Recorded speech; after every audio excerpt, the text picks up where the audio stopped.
Good evening, friends. Today, the subject of discussion is the remote control dilemma.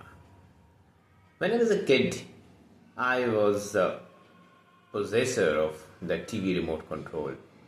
I used to hold the remote control in my hand and I used to feel very pride and feel myself top of the world, thinking that I am holding the remote control in my hand.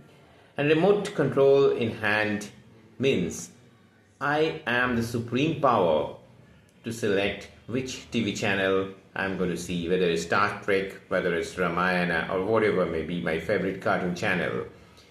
I will be the only person who's going to control the volume, who's control the selection of channels, the selection of color, brightness, and everything. And I used to sit in the sofa and feel so proud that I have the remote control in my hand. I hold it and I feel myself as a king. My siblings used to be suffering, hunting for their favorite channels, finding me holding it, gripping it very tight, and not letting it go out of my hand, and allowing my siblings or my mother, father, relatives who come and try to watch their favorite channels, they are deprived of. At that type of time, we don't have the luxury of having television sets in our individual rooms, so they don't have the luxury of watching their own favorite operas in their own room. The way we used to do now, we have these days television sets in our own homes, in particular in separate rooms, so the private channels can be viewed, can be enjoyed in your own very cozy way in your own room. But at that point of time, when I was talking about when I was a kid, television was itself a very luxury, and having a television in your house, whether it's color television, was definitely an added feather. And you are having a television and watching post returning to school, holding the remote, it gives you a very pride factor. So you always try to hold it tight and not letting off, pass it to your others, be it your father, mother, or siblings. Sometimes it used to happen, the remote control vanishes from my hand. Mom used to step in with angry words saying, studies are there, you're watching television channels. So she snatches the remote control from my hand and keeps it in her own custody. And on her own whims, the channels used to play, and I being forced to go to the study room and engage myself in the books. You know, in management also, the remote control dilemma happens. Some leaders feel to hold the remote control so tight in their hand, they don't pass it on to the juniors, to the team members, to other peers, enjoying the power of the remote control. They are very autocratic leaders.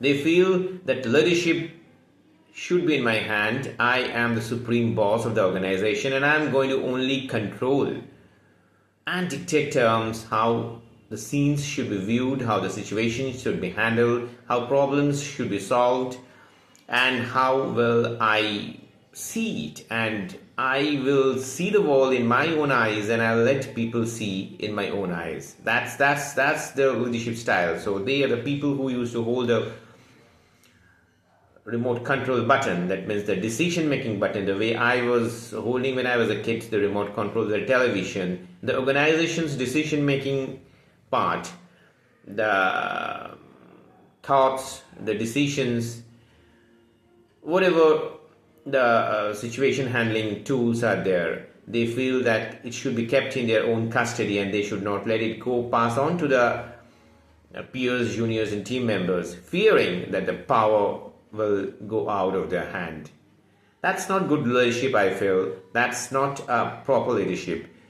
The way holding the remote control in my own hand and watching my own television channels, my favorite television channels, and not letting it enjoy it by the other family members or the siblings, and giving them the freedom that they should also enjoy their television channel as per their choice.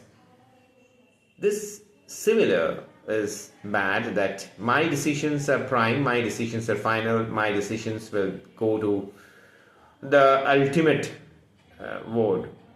So this is not a good leadership, what I feel, and particularly in today's leadership style. Leadership should be let enjoyed by people. That's called the participative management in today's world. That not only is a good practice, what I say, that also gives you good decisions, because it's not always that what you think is correct, what you think is absolute correct and perfect and true in terms of good for the business.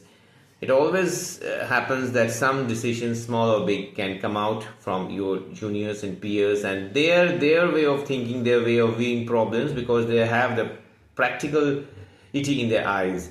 That's true. So it's up to you, friends. What kind of leadership do you feel? Do you like to grab the remote control, put it and held it tight in your hand and let it get passed to the team members, or you want to just pass on the remote control, let people enjoy the scenes, let people enjoy the flavors of life and the flavors of decision making? You ultimately sitting as a boss, you can keep a watch bird's eye, the eagle's view on it, and definitely control the show, but let the remote pass on to people. Let the remote be given to your peers, where they can also feel that yes, this is leadership, and that's how people grow also. Do comment here that what's your kind of leadership. Do you want to hold the remote control in your hand tight, or you want to pass it on to your peers? Thank you for watching Shubhabrato's Keror Khatha and my YouTube channel. Bye bye, good night.